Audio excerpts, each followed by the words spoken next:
Bon, on continue les chod de Bédika.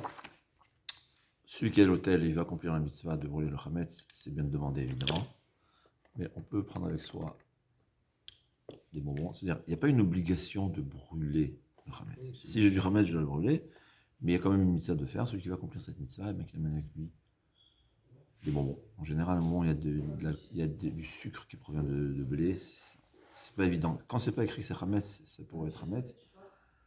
Et tu accomplis la mitzvah, ou bien toujours il faut demander la permission, évidemment, parce que je ne sais pas s'ils vont permettre de faire un feu. Par exemple, sur les bateaux, c'est impossible d'allumer un feu. Il y a même un problème pour la Havdalah. Parce qu'ils ont raison, Shalom, le feu dans un bateau, c'est. Donc, c'est en fait le troisième cours de Bdikat Hametz. Alors, comme on a dit, il faut vérifier là où il y a un risque qu'il y a du Hametz. On a dit une quantité de Hametz qui est comestible et qui disent seulement s'il y a un risque d'un kazaït. Kazaït, ça peut être. Il faut craindre même le volume d'une olive actuelle. En général, quand on prend kazaït par exemple pour manger la matzah, on prend le volume du bois d'allumette parce qu'on craint que c'est une grande olive. Mais quand c'est interdit de chametz, il faut faire attention et même s'il y a un risque de trouver le volume d'une olive, c'est sûr qu'il faut faire l'abdika. Quand c'est moins d'une olive, on avait dit que c'était une raclette. Maintenant, comment faire l'abdika? Alors c'est écrit à la lueur de la bougie. Tous les poskim disent qu'on n'a pas besoin aujourd'hui d'une bougie. Il suffit d'allumer la lumière, on va tout voir. Et s'il y a des endroits comme sous un lit que ça ne fonctionne pas, on va prendre une lampe pour éclairer sous le lit. Mais maintenant, il y a qui le disent avec la bougie, il y a qui font. Moi je dis, il ne faut pas changer le minhag. Donc on peut commencer comme le minhag, j'éteins la lumière, on fait la bracha sur la bougie, on commence le Bdikat Hametz avec la bougie, et une fois qu'on a fait quelques minutes de Bdikat Hametz à l'ancienne, pour ne pas changer la coutume, parce que c'est bien, et surtout quand on a des enfants, c'est ce qui va les marquer, c'est ça le chinour, donc c'est très important. Mais la grande majorité des poskim, c'est ça le minhag, on n'est pas obligé de faire l'abdika avec une bougie, on peut ensuite allumer la lumière, et comme on a dit, une lampe seulement si c'est nécessaire, dans le cas où il y a des coins où la lumière n'éclaire pas vraiment. D'ailleurs, c'est une halakha, la Gemara nous dit, celui qui a oublié de faire l'abdika la nuit, il doit faire le lendemain matin. Alors dit le Mishnah Berurah, là où c'est en face de la fenêtre, on n'a pas besoin de bougie. Parce que c'est quoi dans le temps? Il faut comprendre, il n'y avait pas dans le temps une maison. C'est pas tout le monde qui avait des vitres. Ouais. Donc comment on faisait? Il y avait des petits trous. Donc, en général, les maisons étaient obscures, même en journée. Alors dit le Mishnah Berurah, en face de la fenêtre, que ce n'est pas obscur, tu n'as pas besoin de bougie. Donc on voit que la bougie, c'est rien qu'un moyen. Il n'y a pas une mitzvah d'utiliser une bougie. C'est juste le moyen d'éclairer. Donc puisqu'aujourd'hui on a un moyen d'éclairer plus facile, on peut l'utiliser, mais c'est bien de garder la coutume. Et pour le chinour, et aussi toujours dans la Kabbalah, on nous enseigne que bien que les mitzvot, elles ont des raisons dévoilées, il y a toujours des raisons cachées. On voit que la bougie, la Gemara, la France, elle n'a pas soin. J'ai besoin d'un passeport pour te dire qu'une bougie est vérifiée. Donc il y a quelque chose. D'accord? Donc commencer à l'ancienne et terminer adapté au monde. Ouais. On n'a même pas besoin, au fait, théoriquement, même si je fais la bougie, j'ai pas besoin d'éteindre la lumière. Mais moi j'éteins la lumière juste pour marquer, ouais, surtout quand on a des jeunes enfants. Il y a qui ont l'habitude aussi de ne pas allumer la lumière. Je dis pas. Je dis comment je fais. Je pense que c'est le plus pratique. Il y a qui vérifient à l'ancienne. Comme on l'a dit, ils veulent continuer à l'ancienne sans allumer la lumière avec la bougie. Ouais. Tu fais tout au long de l'abdika, tu éteins la lumière. Ouais, très bien. On est dans l'ombre partout. D'accord, c'est bien. Les gosses, c'est bien. Tu as ça, ils sont. Rav Osner, il dit de le faire. D'accord? Mais il faut savoir que d'après la halakha stricte, on n'a pas besoin. Pour le minhag, celui qui peut faire toute la maison à la bougie, tant mieux. Moi, je commence au moins à la bougie. D'accord? Quels sont les endroits qu'on doit vérifier? Alors, comme on dit, là où il y a un risque. Donc, aujourd'hui, je pense, puisqu'on a des bonbons emballés, à mon avis, il y a un risque presque partout. Et un homme ne peut pas dire, je me souviens que j'ai pas de bonbons. Qui peut se souvenir? Sauf si c'est un couple de vieux qui n'ont jamais eu de visite de petits enfants. Bon. Malheureusement, ça peut arriver, c'est rare, mais ça peut arriver. Donc même s'il y a un risque lointain, il y a un risque, je parle. Ouais.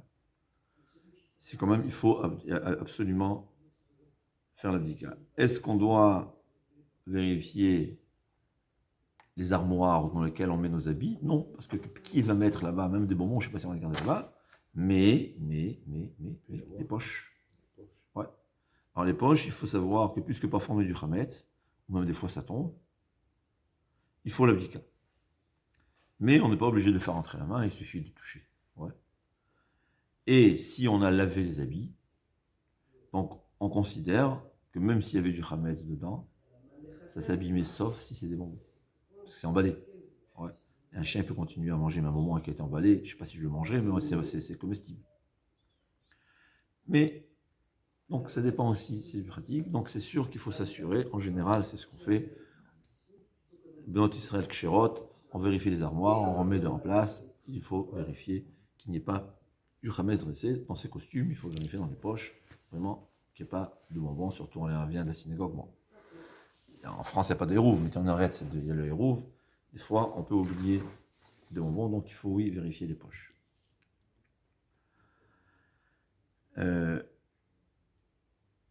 Une cour.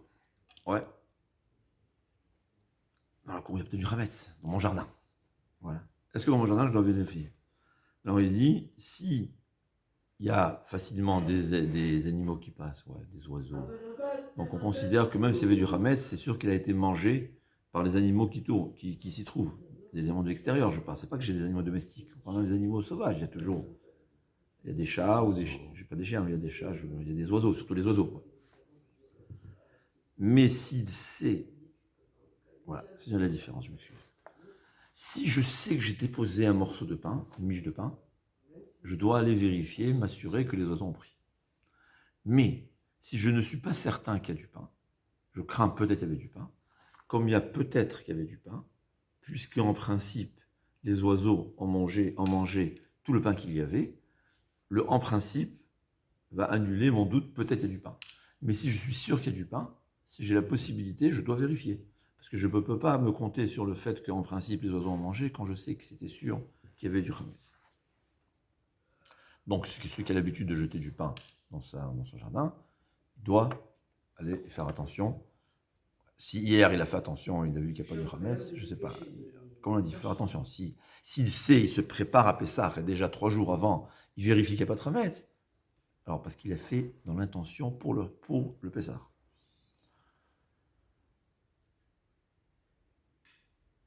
Ouais. Bon, c'est toujours bien de vérifier là où on a l'habitude de mettre du chametz. Est-ce qu'on doit vérifier une buanderie? Ouais, est-ce que ça s'appelle une cave? Je sais pas la cave, ouais. Alors, des fois on met du chametz. Ouais. Surtout des fois on peut. C'est même la Gemara dit toujours que dès qu'il y a un risque qu'on est descendu dans la cave au milieu d'un repas, alors on craint qu'il ait descendu avec son morceau de pain dans la main. Donc il faut quand même vérifier. En général, moi, buanderie en vend, parce que c'est là-bas qu'on met tout le chametz. Évidemment, chacun comment il le fait. Une voiture. Il faut quand même vérifier sa voiture. Ouais. On n'est pas obligé de faire la bracha. C'est quelqu'un il a vendu sa maison. Voilà. Quelqu'un qui va en voyage. Il a vendu sa maison, il lui reste la voiture. Alors la voiture, il faudra faire la bdika, mais on ne peut pas faire la bdika avec bracha parce que Chachamim a institué ta maison. Et c'est pas évident que la voiture, c'est considéré ta maison. Ouais. Ta Chachamim a été ta maison. La voiture, ce n'est pas ma maison. Donc il faut qu'on ait même faire bdika, même s'il n'y a que des risques. C'est toujours un risque de bonbons. Ouais. S'il y a juste des risques de miettes qui sont inaccessibles et comestibles, en principe, on ne doit pas fabriquer, on va parler de ça dans le détail, d'accord? Donc en général, il faut savoir, on fait l'abdika sur la maison, on fait la bracha, on doit penser que la bracha s'applique aussi sur la voiture, et il ne faut pas faire de F sec, donc ne pas faire d'arrêt, ne pas marquer d'arrêt. Une fois que j'ai terminé l'abdika de la maison, je vais faire l'abdika dans la voiture. Mais si je n'ai que la voiture, je ne ferai pas la bracha sur l'abdika de la voiture. Évidemment, les bureaux, il faut faire attention. Sauf s'il va les vendre. Ouais. Et même si c'est un bureau, il a un associé. Ouais. Et quand même, il faut l'abdika. Les chambres d'escalier. Normalement, il fait un bdika. Bien que c'est propre, c'est rien, c'est pas grave. Mais est-ce qu'on est obligé? Eh bien, on est obligé. Pourquoi? Parce que le champ d'escalier, je suis aussi propriétaire, j'ai ma part. Donc il faut quand même vérifier qu'il n'y ait pas du Hametz dedans.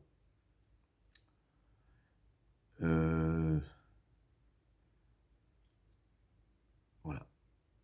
Bon, il parle par exemple, Bet Knesset, c'est le Gabaï qui a fait il y a une obligation de bdika. Et on doit faire même avec bracha. Ouais. Mais quand même, il y a qui disent qu'il vaut mieux que celui qui est le Gabaï qui fait la bdika Bet Knesset, quand il fait la bracha chez lui à la maison, il pense aussi à la synagogue, parce qu'il y a quand même des avis uniques qui pensent qu'on ne doit pas faire la bracha pour le Bet Knesset.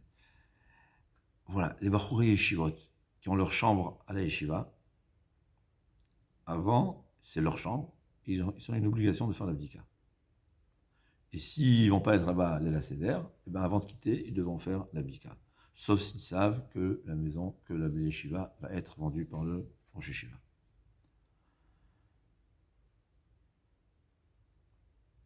En vérité, ici il dit qu'on peut, sur ça, on peut s'appliquer la vente aussi. Je vends tout le Chametz. C'est-à-dire, je vends tout le Chametz qui est dans la chambre. Bon, ça, il faut voir ensuite. Un endroit qui a été vérifié avant le Chametz, on a l'habitude, c'est-à-dire, au fait, il y a une grande discussion. Aujourd'hui, on nettoie toutes les maisons bien. Ouais. Et comme on dit, on peut être certain qu'il n'y reste plus de Chametz. C'est quoi la halakha? Alors là, il y a toujours plusieurs avis. Raphaël Kanevski, il vérifiait comme s'il n'avait jamais nettoyé. Ouais, ça durait des heures. Des heures. Il y a qui disent, c'est l'avis de Rav Yashiv, qu'en réalité, puisqu'on a nettoyé, et on est sûr que le nettoyage, après que j'ai nettoyé, je suis sûr qu'il n'y a plus du Hametz. Et ensuite, j'ai fait très attention de ne pas faire entrer du Hametz.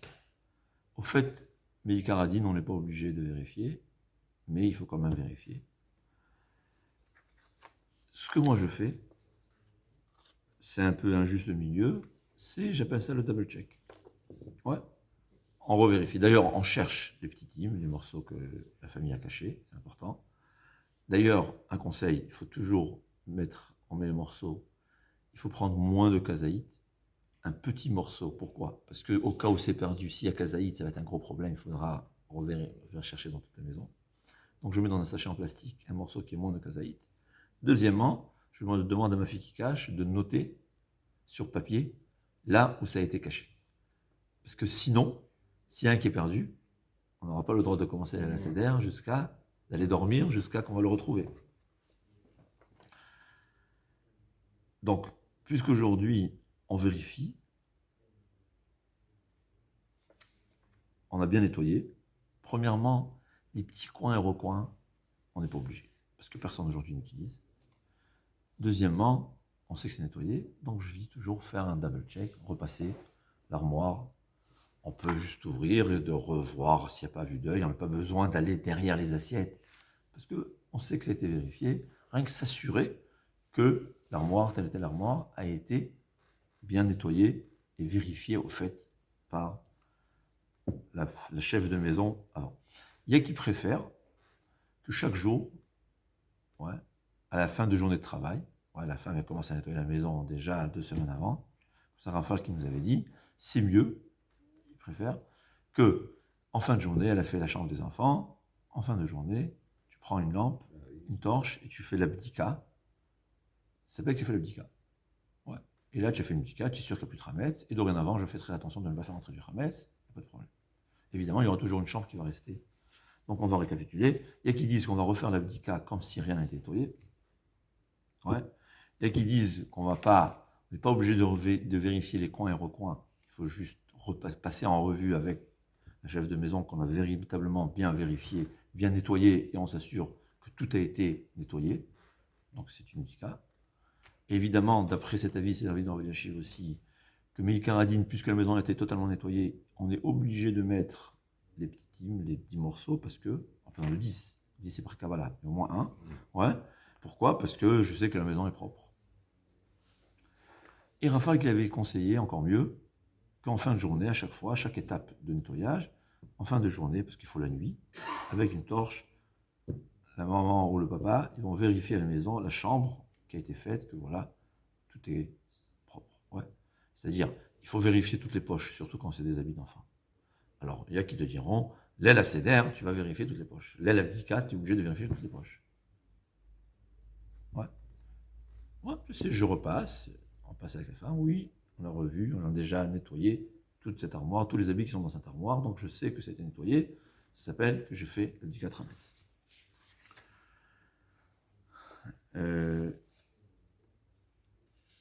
Est-ce qu'on doit vérifier, on en a déjà parlé, mais ici à ce niveau il parle, est-ce qu'on a, comme on dit, il y a une marloquette, si l'abdicat est seulement s'il y a un risque de morceaux de volume d'une olive, ou même s'il y a des plus petits morceaux, évidemment, on parle, et d'après ça, ça dit Chazon-Ish, il faut vérifier les livres. Quand c'est des morceaux, des miettes, qui ne sont pas comestibles, quand c'est par terre, ça veut dire si le seul risque qu'il y a, c'est qu'il y a des miettes par terre, et je sais que j'ai marché dessus, j'ai lavé avec de l'eau qui est savonneuse, donc c'est sûr que c'est pas comestible, il n'y a pas de problème. Il a fait l'abdika, et d'un coup il voit un morceau de Hametz. Il n'est pas obligé de craindre que peut-être il y a encore du Hametz. Ouais, c'est d'être vrai.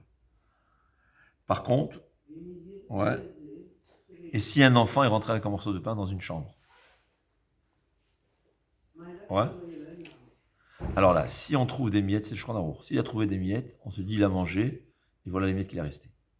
Mais si on ne trouve pas de miettes, alors on est obligé de vérifier où est ce morceau de pain. D'accord? Si on parle d'un enfant qui ne peut pas poser la question. Ouais. Mais si c'est un enfant, même si c'est un enfant, il me dit j'ai mangé tout le pain, je peux le croire. D'accord? C'est-à-dire environ 8 ans, 9 ans. Ouais. Il dit même 6 ans. Même 6 ans. Un enfant, c'est-à-dire il faut voir qu'il comprend ce qu'il dit. Ouais. D'accord. Bon, je crois qu'on a fait toute la lachote.